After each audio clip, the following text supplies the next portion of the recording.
Oh, boom, boom, boom, boom, boom. Welcome to the Australian Poetry Hall of Fame. I'm Thundercloud. Mum calls me James, washing away the garbage, leaving rainbows after rains. Has anybody got anything else they'd like to say? I don't think so. There's always someone, isn't there? Welcome, Gladys, Doug, everybody out in Facebook land and YouTube and wherever else they're watching. Welcome tonight. Not so big as a live audience, but still is going to be as fun as ever. I'm going to begin the evening by acknowledging our country that we're on. And the continuing connection to the land, which is banned by Kamilaroi country, of the continuing connection to the land of the elders, past, present and emerging, and acknowledge that sovereignty has never been ceded. Okay, now I'm going to first of all introduce our act coming up this 26th of May, Thursday the 26th of May at 6 p.m, the doors open. Glenn Scuthell, Coomer Man, 6 albums, and also did the soundtrack song on Emu Runner, is coming to the Australian Poetry Hall of Fame. Tickets are $20, $15 for a concession. So looking really forward to having Glenn come. He's got a sort of a bluegrassy blues Cajun feel to him. Well, just really amazing performer. Has performed at the Adelaide Fringe Festival. Now on Saturday morning, we have a market here every Saturday morning at the Australian Poetry Hall of Fame from 8:30 to 12:30, and it's a farmers and craft market. We've got a little bit of produce and a lot of craft and stuff. And this week, last weekend, I happened to have a visit from an old poet friend who I met up in the Tweed at Nimbin's Performance Poetry World Cup and Nimbin's monthly poetry night. And his name's Paddy O'Brien. Now, Paddy's, I'd be guessing late 80s, but I'm not about to go and ask him. And he's tall Irish guy with a great big hook nose, and he's the funniest, lyrical bush poet one of the funniest that I've ever heard. And so tonight, when he was a young fella, he came picking spuds, potatoes here in Guyra. And I got a copy of this, his book from Steve Wordsmith, our poet in resident, who's off down the hill driving trucks at Origo at the moment, and probably telling a few yarns in the pub at the Origo pub. And one day I was reading, I had a fella here called Charlie Looker who was playing the accordion. And I got Paddy's book out, and I was about to read about spud picking, because Charlie's got a big farm here. And this poem in this book mentions a guy called Kevin Looker, which happened to be Charlie Looker's brother. Now Kevin's passed away, but Paddy O'Brien, this poet, came spud picking here in Guyra in the 60s. And so he dropped in on to the Australian Poetry Hall of Fame here on Saturday morning. He worked here back in 65. He remembers coming to this theatre and watching movies here at this theatre and asking one of the women or the girls that worked here out, and she said she'd have to ask her dad first, her dad's permission, etc. So really lovely to see Paddy O'Brien. And the good thing about Paddy, he was on his way down to Tamworth for the Country Music Festival, and he was giving a performance down here, and he gave an impromptu performance here about sort of a party that he went, or a party in Nimbin where somehow he ended up taking LSD and drugs and stuff like that, and it was a very funny poem.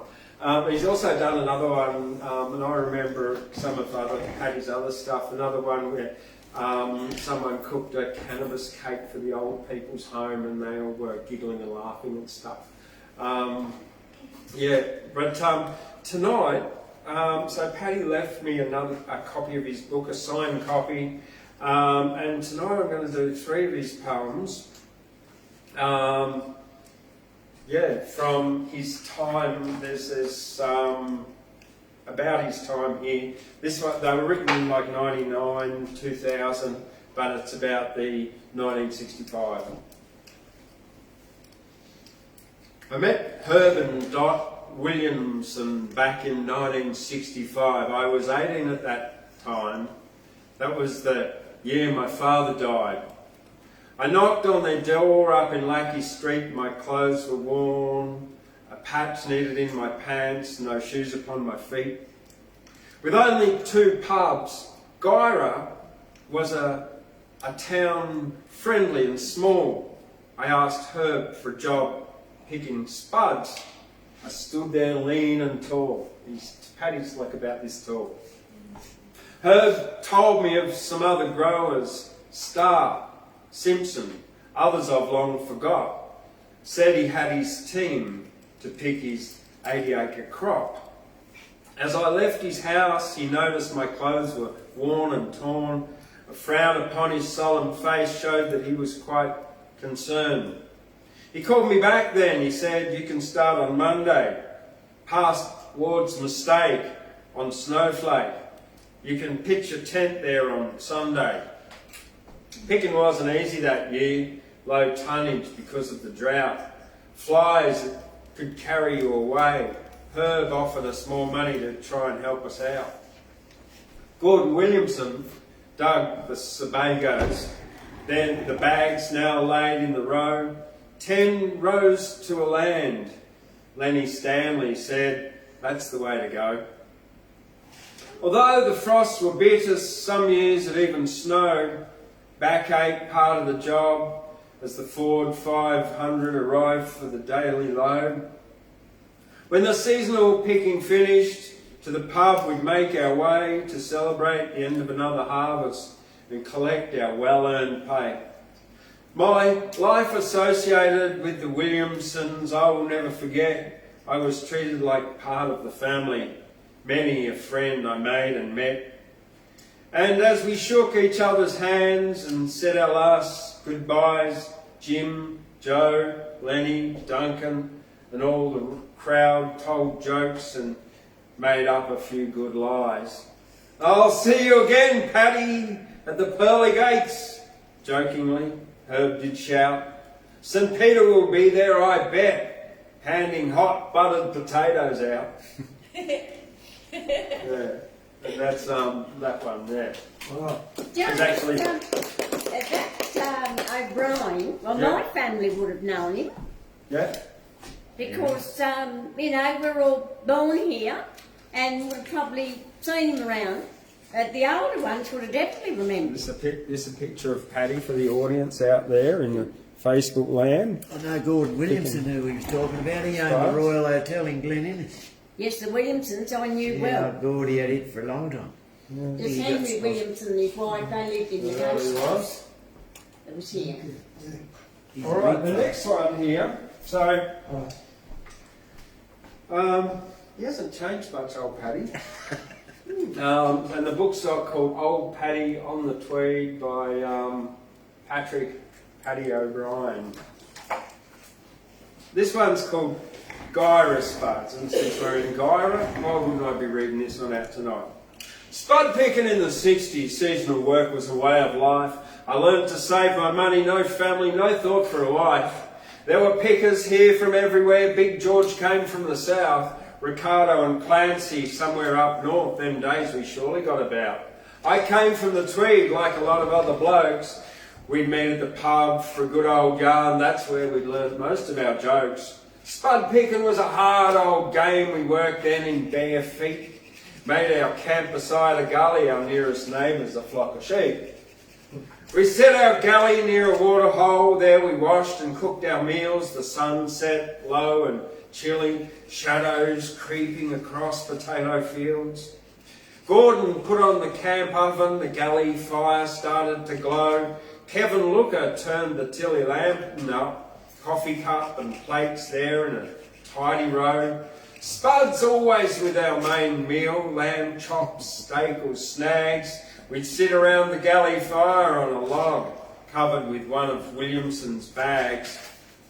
Now the quietness of the night, except for a call from an owl, maybe a flock of ducks flying overhead or a possum just scurrying about.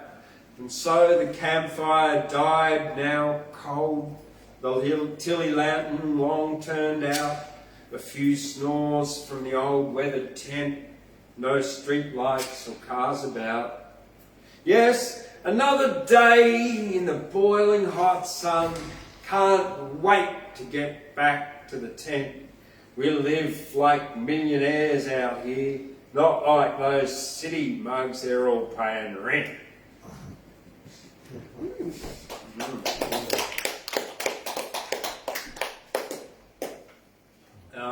And yeah, the last one, Ben Lomond Spuds.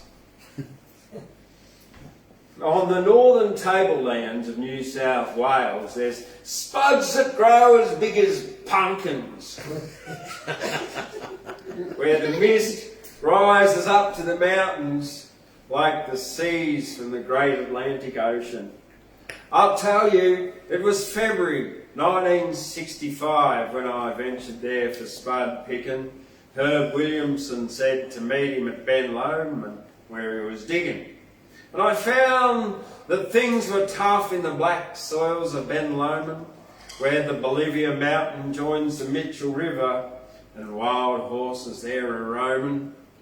Those men from Ben Lomond I met, like Lenny Stanley and Kevin Looker, hands as big as tractor wheels, their breath as hot as a well-lit cooker.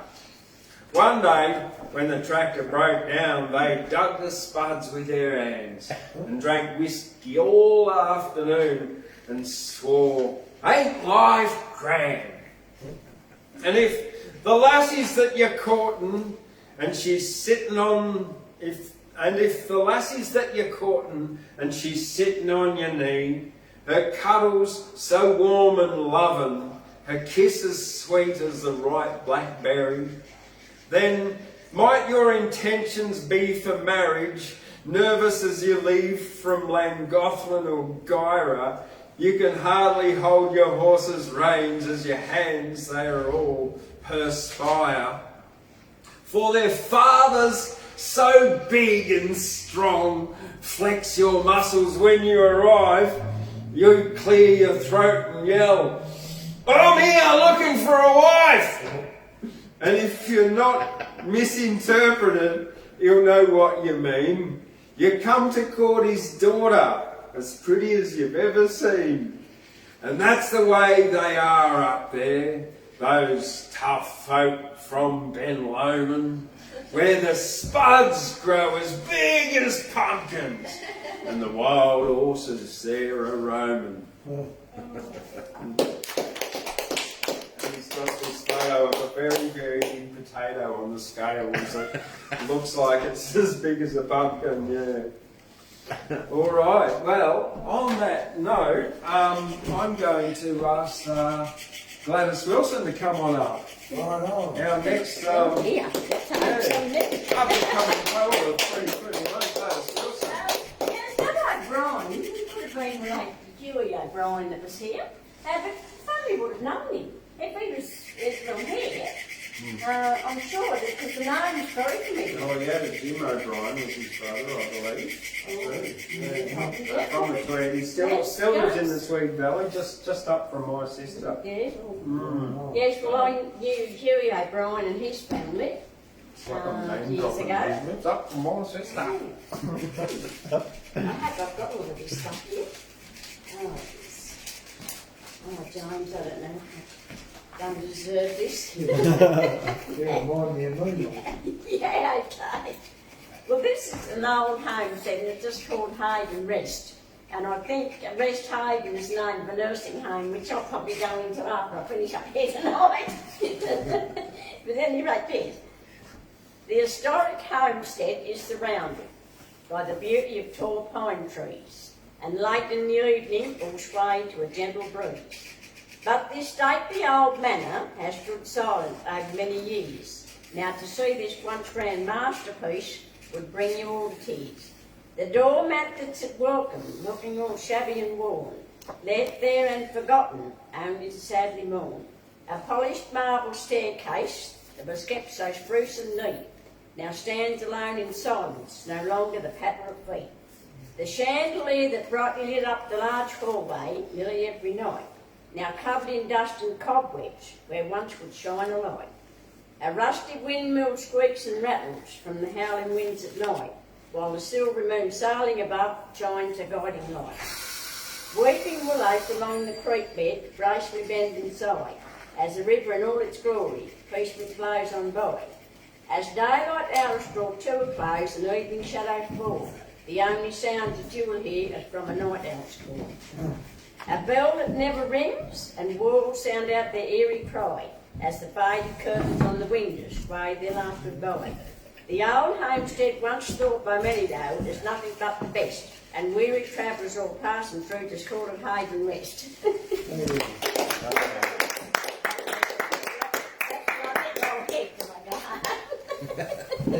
That'll be right. We'll be right. How are you, Paul? Oh, bless. Wow. Now, James, I'll let you go back over there. I won't get in your road. Welcome, Paul.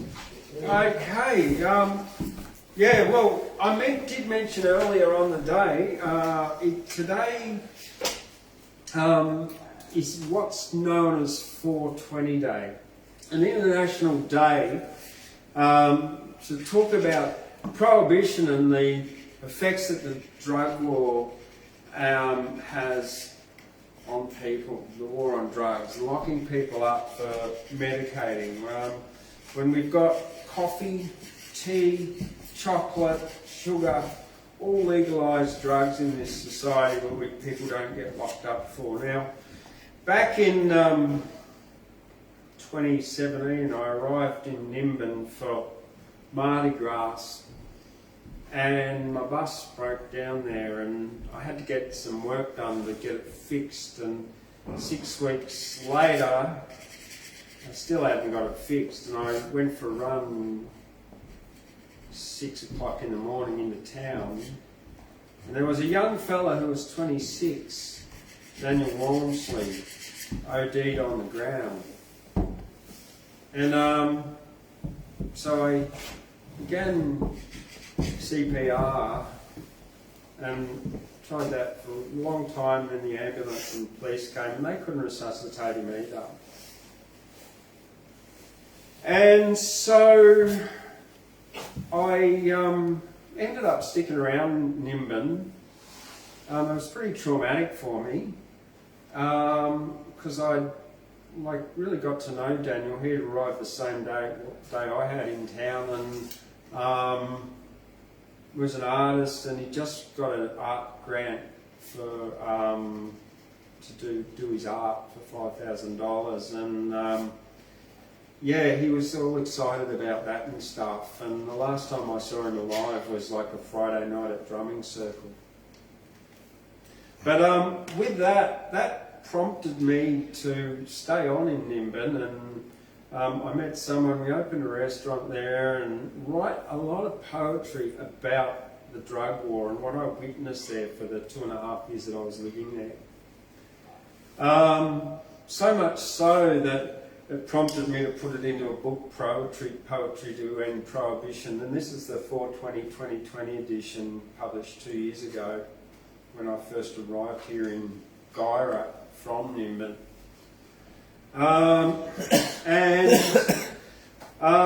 So yeah, I'm going to read to you the dedication poem. So yeah, it comes with a concept warning and trigger warning. It's about Daniel.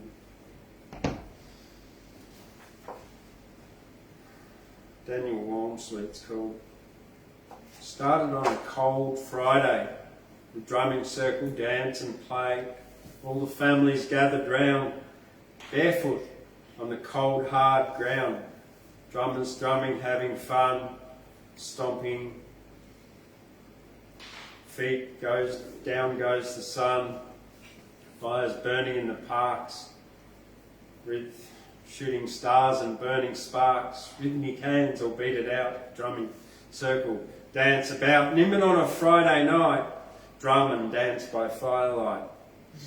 They bring their drums out to the street where dancing feet move to the beat. Dreadlock smokes it clean and green. He beats his drum with the team.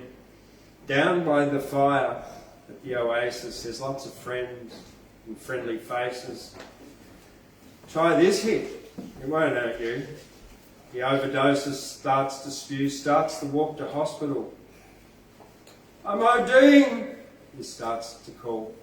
Falls down to the cold, hard ground. In his vomit, starts to drown. Nurse and passers by all thump on his heart. They start to pump, call an ambulance. They cry, Daniel, please don't die. CPR, the people start giving breath and pumping heart. Police and ambulance arrive for 40 minutes. We all tried. Sun comes up, cold Saturday. Daniel's soul flies away, leaving behind broken hearts, drawings, paintings of Daniel's arts. Overdosed on cold concrete, laying dead with cold bare feet. End Prohibition now, today. Harm minimisation saves lives, we say. Laying on the cold, hard ground, his heart stopped, just shut down. His life might be a memory. Please end Prohibition for safety.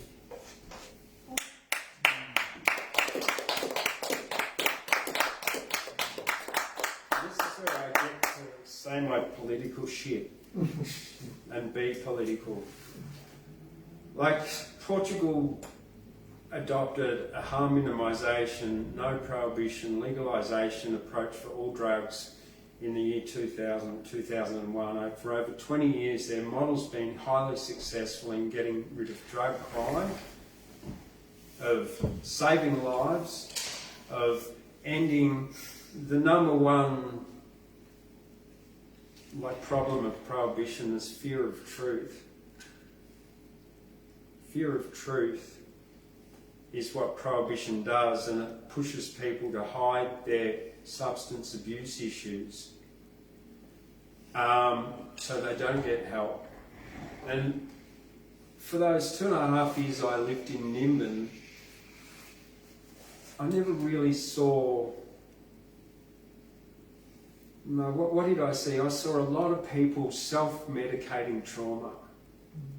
And there are billions of dollars spent on policing and jails and prisons, which just increases trauma, increases that cycle of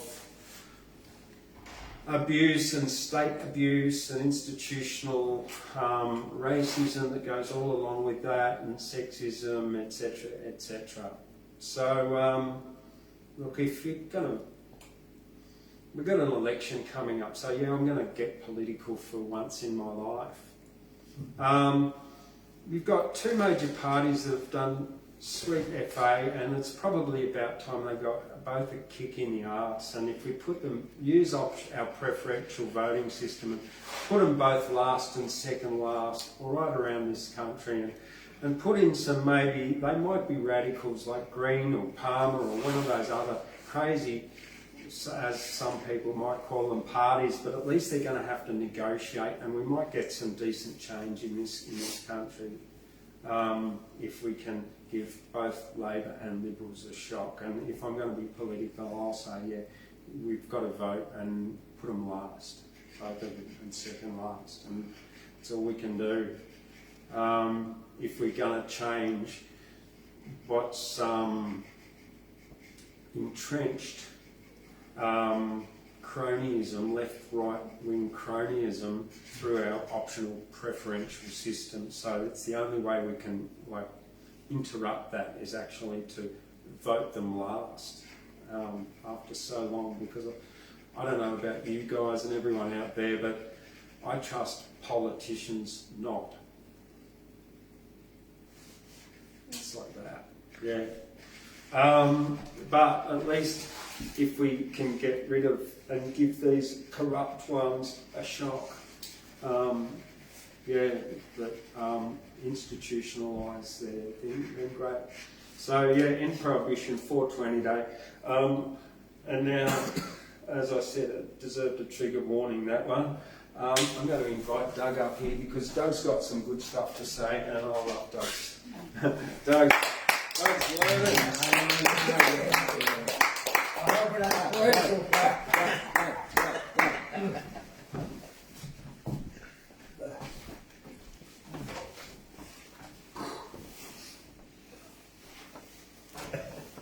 Thousands of people cheering, mate. Can you believe it? Be good to be, I'd say, creating again in my own amateurish manner. I'm only very new to this stuff, but it's lifted my spirit. This place lifts my spirit. Oh, where's Paul? Is he hiding somewhere? Yep. Oh, there he is. I'm going to have to sing a touch, right? We're going to Oh, no singing. What, we band? He's going to Yeah, band it? Band me singing? Yeah. You can't band it. I mean band it. I don't know whether I should start middle C or middle D or middle E. I don't have a bloody clue. You start at the end, Doug, and we'll be happy. I only got one line. He did it his way, right? Big friend. Regrets I've had a few, but so too few to give a mention. That's it. Yeah, I'm gonna.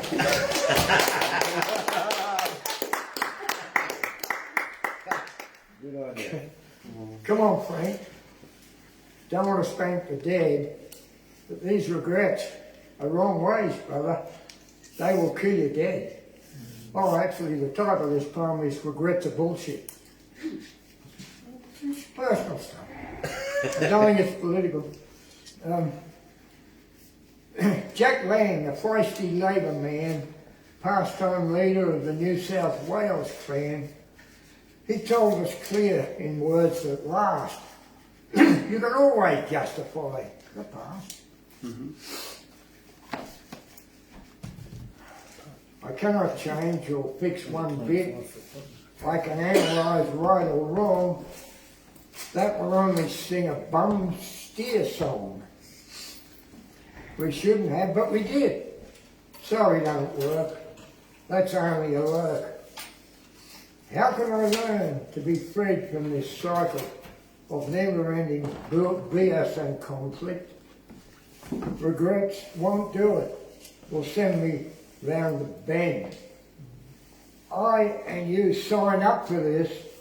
The ETs tell me straight. Stop your whinging and your bitching. Find your purpose. It's getting late. I can't regret the past. You hear? It's there to teach me wisdom and let me grow to trust myself, give myself a cuddle. I signed this book for all this shite to help me grow and thrive. En avant, the Frenchman shouts aloud. Go forward, sir, with what you are. Don't give up to the crowd, to the mob that takes you down. Thank you, Cosmos, for timing things with magic. They can't have us anymore. Turn me into a tragic. Just trust yourself and that's enough. Injustice cannot last.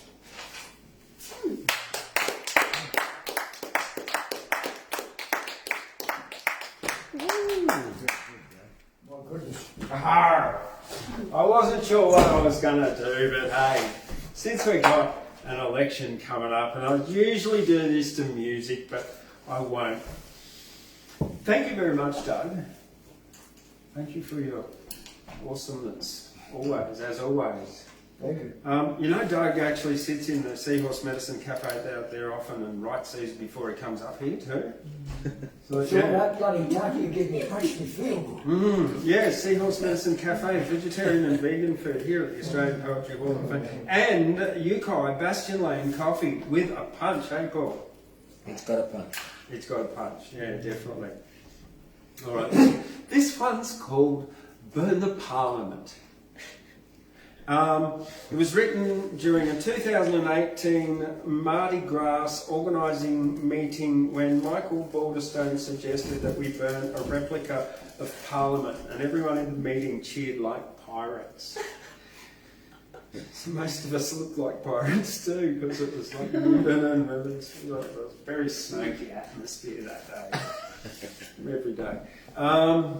Burn the Parliament, he said, and the pirates all went. I even sounded like Michael Balderstone a bit there. Burn the Parliament, he said, and the pirates all went, Arr! I've got a better idea, number 2 said. Let's do it from a fire. Pirate number 3 said, let's build a fake Parliament and we'll put it on a trailer and cover it in green hemp cement. Pirate number 4 didn't want to be outdone. We'll paint it with marijuana leaves and leave it in the sun. Pirate number 5, the pirate who was wife, said, I've got a better idea. Let's make a super big surprise. Let's make that Parliament open in the middle, and out of it can come Prime Minister Nero playing the fiddle. Yo ho ho and no more rum, 15 men on a dead man's chest. Yo ho ho and no more rum, smoke cannabis and more. Pirate number 6 said, this is what we'll do. Because we have fake Parliament and fake politicians too, we'll blow up Parliament. We'll blow Parliament sky high, and we'll do it from afar like Guy Fawkes did once try. But Guy Fawkes didn't succeed because he got thrown in a cell. He tried to blow up real Parliament. And they made his life a hell. And they burnt him on a pyre, and that's how we got Bonfire Night. And that was the very night they set poor Guy Fawkes alight. So what we're going to do, the pirate said, we'll do it here. No rum, no alcohol, no wine, no drinking of the beer. We'll blow up a fake Parliament and set it all on fire. And then everyone will smoke joints and everyone will get much higher. Burn the Parliament, he said, and the pirates all went off their head. We've got a mighty fine idea. Let's smoke cannabis and not drink beer. Yo ho ho and no more rum, smoke cannabis and more. So the pirates built their fake Parliament and they set it very high, and it opened in the middle with Scott fiddling from inside. And then a big boom happened and the Parliament burned fire, but Guy Fawkes wasn't there because it was he who lit the fire. And there in the middle of the burning Parliament of red, yellow, black and brown was the government of Australia symbolically burnt down. Yo ho ho and no more rum, smoke cannabis and more. Yo ho ho and no more rum, we'll burn the parliaments, he said, we'll burn it to the floor. And there in the middle of the burning parliament of red, yellow, black, blue, green and brown was the government of Australia, symbolically burnt down. Most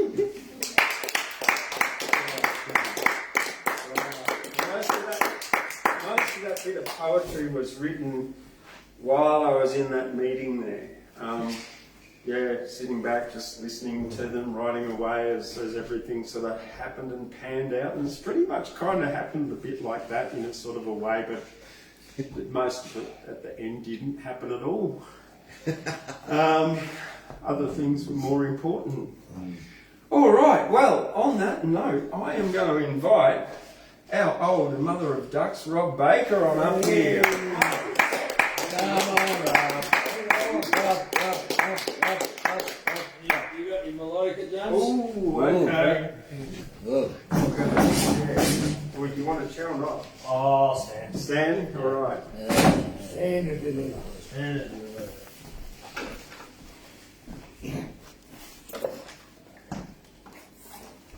Where is it here? What key are we going to see? Oh, See? sounds like it's tuned up.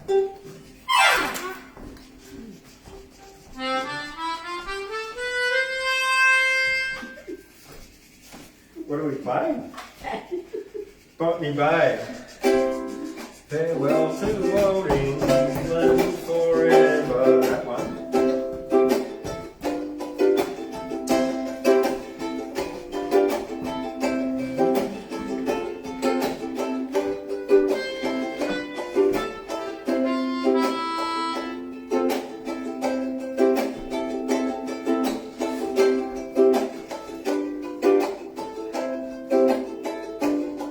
Farewell to old England forever.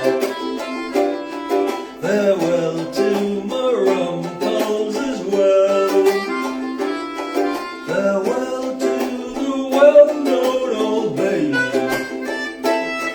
where I once used to cut such a swell, singing to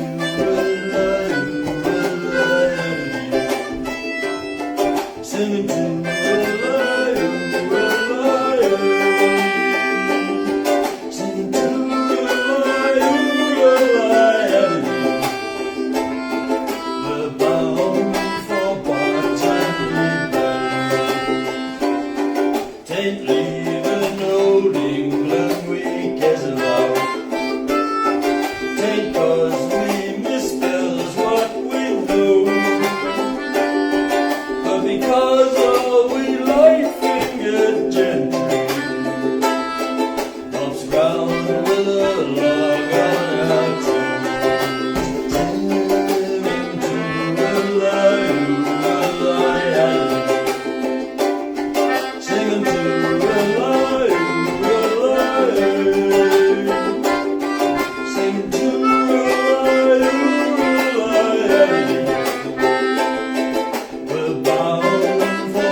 singing to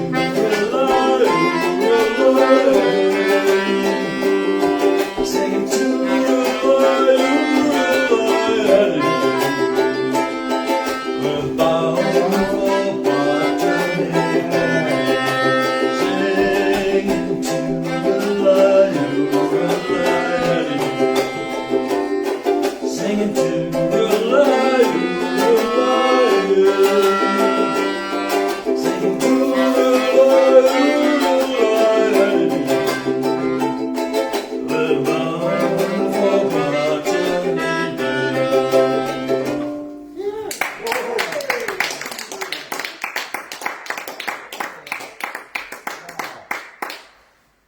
one for Anzac Day.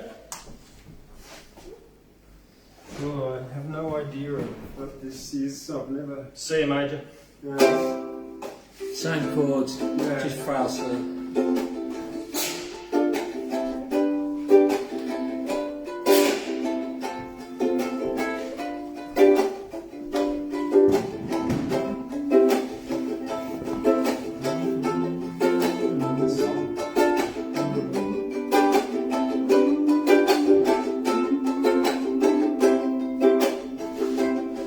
Well, how do you do, Private William McBride? Do you mind if I sit here down by your graveside and I rest for a while in the warm summer sun? I've been walking all day long and I'm nearly done. I see by your gravestone you're only 19 when you joined with the fallen in 1960. Like the day was here a girl told Madison on the 1 tree to play.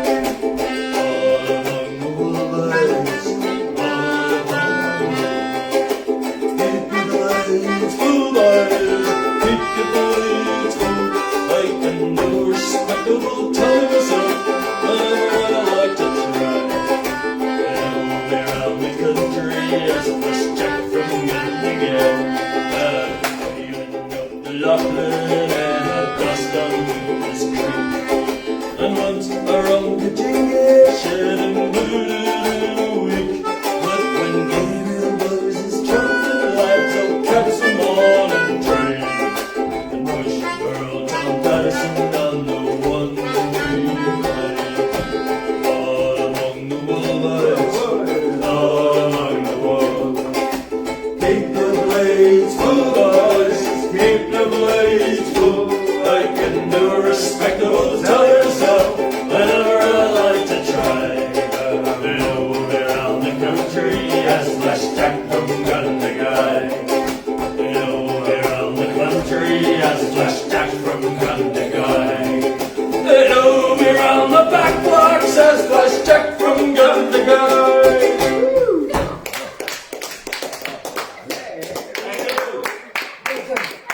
Hey, you've caught me unawares. Oh, you did well, son. You've caught me unawares. Yeah, because I'm too busy like backing you up. You're backing singer. I'm a do-up girl. Yeah. The do-up girl. Do up. Now, I watched enough Sale of the Century. I know how the hand wave goes. Okay, well look, we'll move on to a little one here that I've got marked up. This was End Prohibition for my grandma. Grandma is smoking cannabis again. She's laughing and giggling and smoking with a friend. Grandma likes only the best weed. She bakes it and vapes it and makes it in teas. She used to have cancer, but now she's good. She grows it in the garden and it's a staple food. Grandma's high and she's smoking medicinal weed as she gives it to her friends, and they love her indeed. Grandma smokes bongs, joints and big pipes. She's always happy and never gripes. Now Grandma's happy and Grandma's alive, and I'm also happy cannabis made my grandma survive. On that note, it's an amazing medicine, as is a lot of banned things. I'm going to invite, we've got a new reader, a new person to come on up. All the way from Glen Innes, and at last, it's someone like not old and decrepit like the rest of us. Welcome, Anne Rachel, please.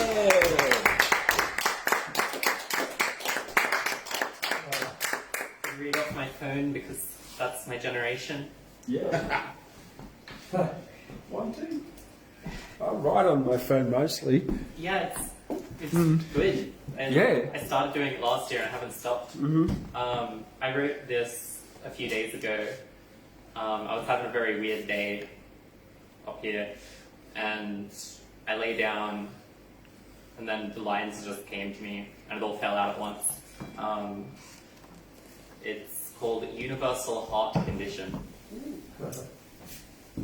China doll without an arm and from another time. He agrees it really is like time travel coming back here. She spots a bright white tadpole resting on the silt of the pond, where snails leave runnels as raindrops on glass we'd erase as children.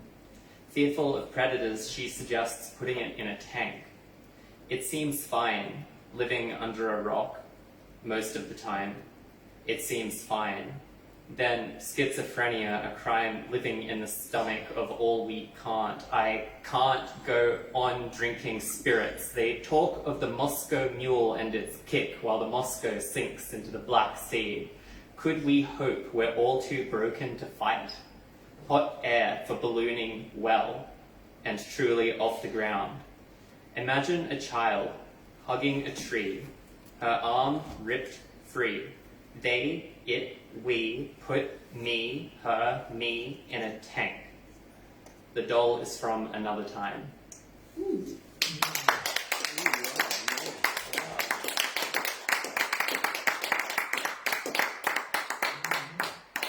I've also got one about rose quartz,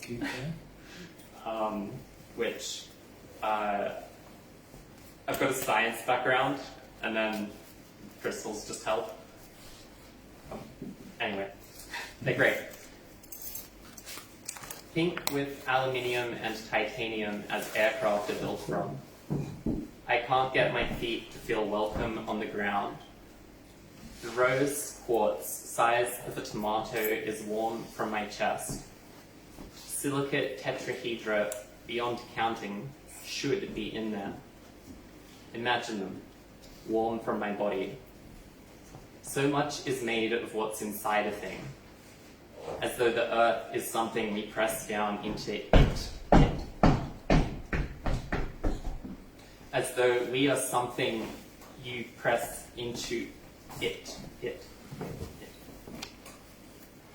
But my heart repeats its want to live by beating. It hurts, holding faith as the stone. A rare colour of the sky, of coral before it bleaches or bursts into desperate alien neon. Some things don't pass, others do. Holding on, the hurt.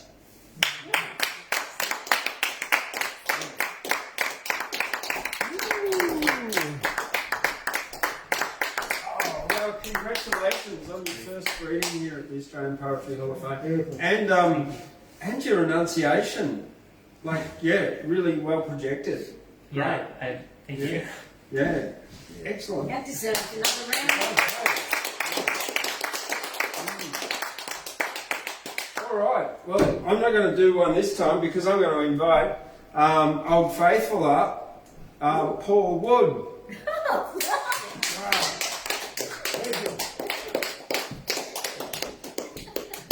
He's pretty faithful, but he's not old. Now this fella's pretty laid back. Poet, as you know. He's easily amused, he's laid back. He gets a big kick out of watching paint dry. He loves tucking his socks in. He loves sniffing corks. He loves sucking bubbles out of spirit levels. And his favourite thing is watching tube flies die in a blanket. Now give him a great big hand now, come on.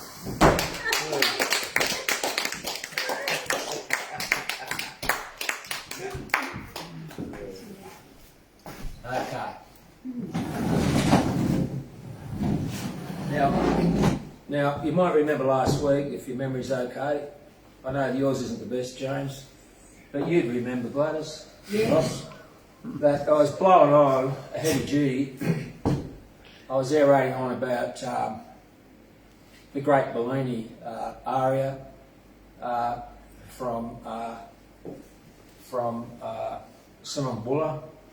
And I was telling all the punters and fans out there that you could see that on the great box set of CDs from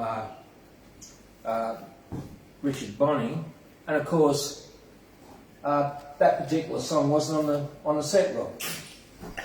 Now, all I've got to say tonight is, as I sort of misled everybody last time about the death of Marty Robbins, like the back pedal on that one. And I just got to say that I'm the sort of fella that, as you know, if I said it was raining... You'd have to go to the window and have a look. Thank you. Now, before I kick off, now there'll be a song tonight now. I'm going to recycle. I never thought I would, but yeah, I'm running. It's just like it's like a sort of a dirty old tape running out of material, running out of gear. So I'm going to recycle a song, Doug. I know you'll love it. I do. And I just talk again tonight, seeing as I misled the poet so badly last week, but I will talk about another great Bellini aria, which is on the Age of Belcanto box set, which, again, if you've got no life at all, you can look at this and enjoy a little bit of good music.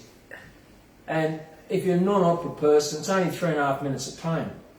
But this is one of the most beautiful arias ever written, and it's sung again by my big friend, or little friend, Richard Conrad, the great voce finta tenor of the era.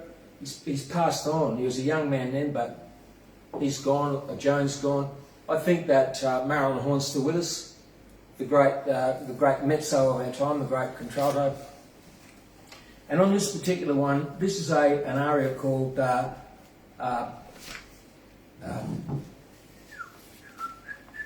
Gladys, can you help me out? I feel like you had I don't know what's happening.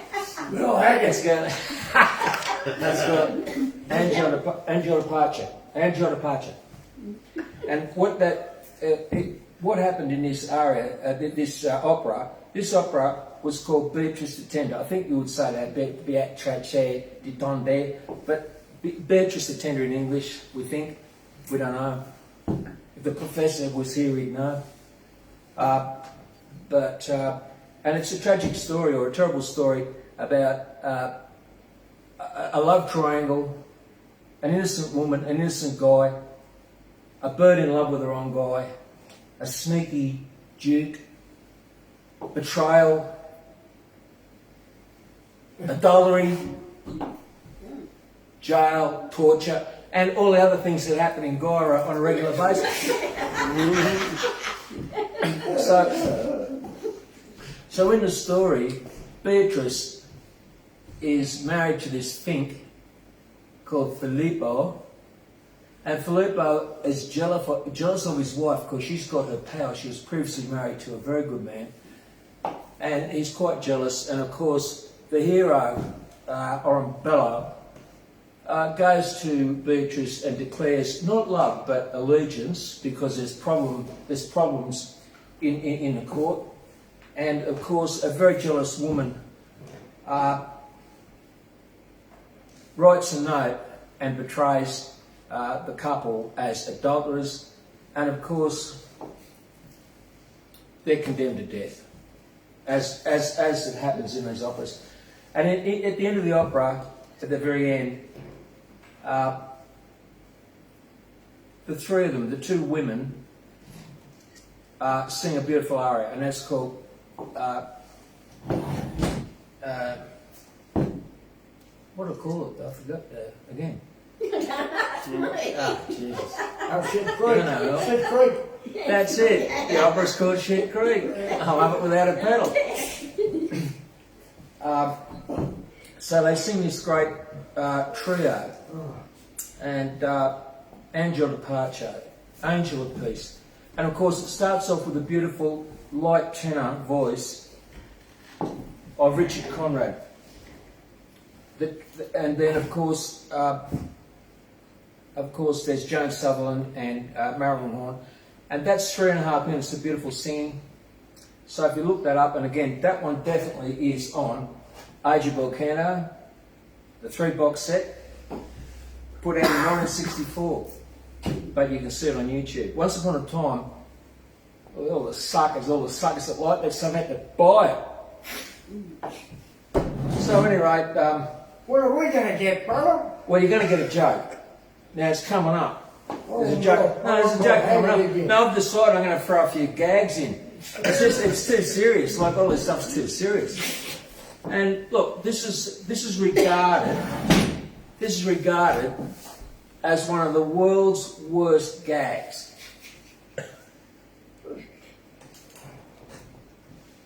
Now you might know it to stop me if you do, Doug. This is one of the world's worst gags. It's one of them. It's in the top 5 Yeah. as we speak. Huh? You know it. And that gag is a head job for any gentleman who can tell me what I've got in my hand. Waldorf or Astoria Hotel. I think we have a winner. That's that's one of the worst gags. Well, second worst gag. Now, I just got to say it's my daughter's birthday, Isabella. She says she watches the show. Right? She says she watches the show. It is a family show. No, I don't think she does. No, she's got a real life. No, I don't think she does. But anyway, that's her birthday, and she's a little girl of 38 now. You know, that's not very old, is it? No, That's not. No. No, it's not. You know, I'm not that much older than that, really. Anyway, enough lies for the night. Now, yes, I just mentioned it again. As soon as I've got no notes, I haven't come armed up with notes like most poets here. Angel Departure, Age Bell Canto, Richard Conrad, tenor, Joan Sutherland, soprano, the great American mezzo powerhouse, Marilyn Horne, still with us, great woman. Angela Departure, Age Bell Canto, and that's from Beatrice to Tender the Opera. Enough of it. No one's really interested. I just spragging on, just filling time up because, hey, half the people aren't here and like, we just got to fill time. So tonight I'm going to recycle a song, and it's back to the good old bluegrass days of sad crying song from the south. And this one. Now, James, should I just sort of change the subject and rave on about anything else? Is there anything else I've mentioned that I haven't thought of? I don't know. No, I'd like to hear the song. Paul, I hope there's no regrets in your bloody song. There's one? No bloody regrets. I don't want them. They're killing me. Am I? I want cheerful. I want positive. I want hope. Well, I'm going to sing Memories of Mother and Dad. Okay. That's one of the saddest songs I've ever heard. Give me the tissues. Yeah, it's coming. Bring the tissues. Take yourself down. Take a valley and you'll be right. You'll Yeah, I'll make you laugh. Yeah, this will get you going. Right? Bring it on. Okay. Now this one's a Isabella, maybe. Watch the show. Get some culture in your life. This one's called Memories of Mother and Dad. Bill Monroe song. Sad song. And a song in the words where, you know, reflective, sad people, these things actually happen. Unlike the pop world, you know, The Moon in June and Doris Day. It's not like that. Okay. Mother left this world of sorrow. Her home was silent and so sad. Dad took sick and had to leave us. I had no home, no mother, no dad. There's a little lonesome graveyard On his tombstones it did say, on mothers gone but not forgotten, on dads we'll meet again someday. Yeah. I often go down to the graveyard where we laid them down to rest. I can almost hear them whisper, trust in God, he'll do the rest. There's a little lonesome graveyard, on his tombstones it did say, on mothers gone but not forgotten, on dads we'll meet again someday. Their souls have gone up to heaven, where they'll melt with God above. There they'll meet with friends and loved ones, and share in all his precious love. There's a little lonesome graveyard, on his tombstones it did say, on mothers gone but not forgotten, on dads we'll meet again someday.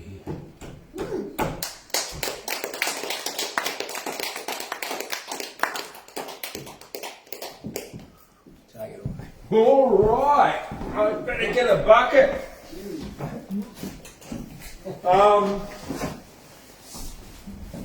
Now you've probably heard about the man from Nantucket.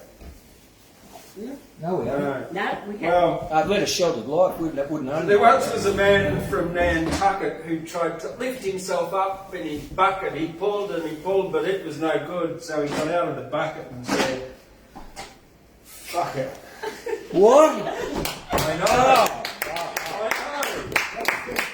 Anyway, That's salty salty yeah, talk. exactly. Well, Oh, gee. that man from Nantucket. Salty sailor So talk. at the moment, you might be aware, I'm doing the Dirty 30 Challenge, which is a poetry prompt every day for 30 days of April through Facebook. And the free write one was the other day, so I respun the man from Nantucket. A man from Nantucket caught 6 fish with a bucket, a donkey, an emu, and a hen. But he knocked over his bucket and he said, fuck it, I'll have to catch him again. The man from Nantucket Disgusting. caught a donkey in a bucket and wrote on the ass with a pen, I'm a donkey in a bucket. Then the man from Nantucket caught an emu, 6 fish and a hen. A man from Nantucket said to his wife, can you suck it? And don't bite the lollipop again. And then the man from Nantucket gave his wife from Nantucket a donkey, an emu, 6 fish and a hen. A man from Nantucket, a man had a bucket and he was from Nantucket. His wife cooked 6 fish and a hen. Then the man from Nantucket grabbed an emu and tried to chuck it, and the donkey ran away again. A man said, fuck it, my donkey from Nantucket has escaped, but not the fish or the hen. Then the emu tried to luck it, kicked the man from Nantucket and ran off with the donkey again. An emu from Nantucket and a donkey tried to truck it, hitchhiked across the country as friends. They took with them a bucket they'd stolen from Nantucket, and this is where my story ends. Bucket. So that was a little bit of fun that I've had during the week. Oh yeah, disobey. Another prompt on day 19 was take an old photograph of yourself and write a poem about it. A lot of people took ones of their mum and their family, and they're all soppy poems and stuff about, you know, memories and garbage like that. Yeah. And anyway, mine was my old one of myself with my disobey stickers when I had my dreadlocks sticking up more than my hair sticking up now and my beard down here. And anyway, so that's where it comes from.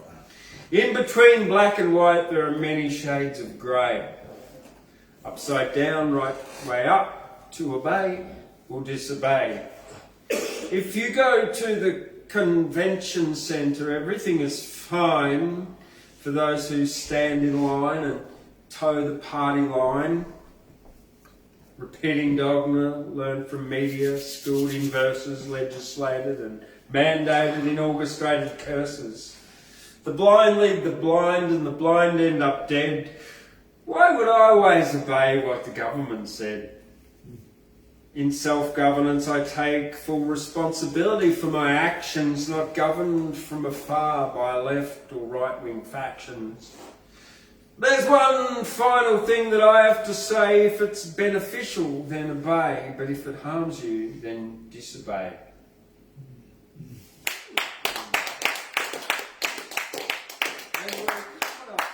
Last one for the night, the last bit of poetry for the evening. Don't forget Glenn Scarthorpe here on the 26th of May, Thursday night, 6 o'clock, $20 to get in. And the 29th of May, Sunday, 3 o'clock, we've got the Soul Express Cabaret happening here at the Australian Poetry Hall of Fame. Alright, there's one more that I've got left. A kind of a little nonsense one again, so let's end on a cheery note because we've had some serious stuff, we've had some good stuff here tonight, and we've had and we've had coal. Alright, this is Bill, this is I couldn't think of a title. The title was written after I wrote the poem. Bill the Duck, or Duck Bill, or Duck Hill, or Hill Bill Duck. I'm not too sure. Oh, fuck. Yeah. There was language warning. This poem has the word fucked in it. What? Excuse me. Right. There once was a duck, and his name was Bill, and he lived inside a rock on the side of a hill. Bill was single and lived all alone in a hollowed out rock on the side of a hill. It was his home. He wasn't a rich duck. In fact, Bill was poor. His rock home had a tin can lid as a door. One day Bill's rock began to roll downhill till it came to rest against an electricity pole. He crawled from his rock and said, "Quack, oh my! Someone changed the position of the sun in the sky." Quack. But Bill took one last look as he walked away, and he waddled with a swagger and a cool sway, singing, "My name's Bill Quack and I'm a lucky duck. If that pole hadn't stopped me, I'd be fucked. My rock and rolling home would have ended on the road and I'd be as flat as a squash cane toad." Bill found a girlfriend and built her a nest. Mrs. Bill said that Bill's nest was the best. She laid 5 eggs and hatched 5 kids, but Bill missed his rock home with a door made of tin lids. When the ducklings were grown, Bill quacked, "Quack, goodbye," and he waddled away from Mrs. Bill with a tear in his eye. Then he found a new hollow rock and a new hill. In a hillside rock lived a duck named Bill. A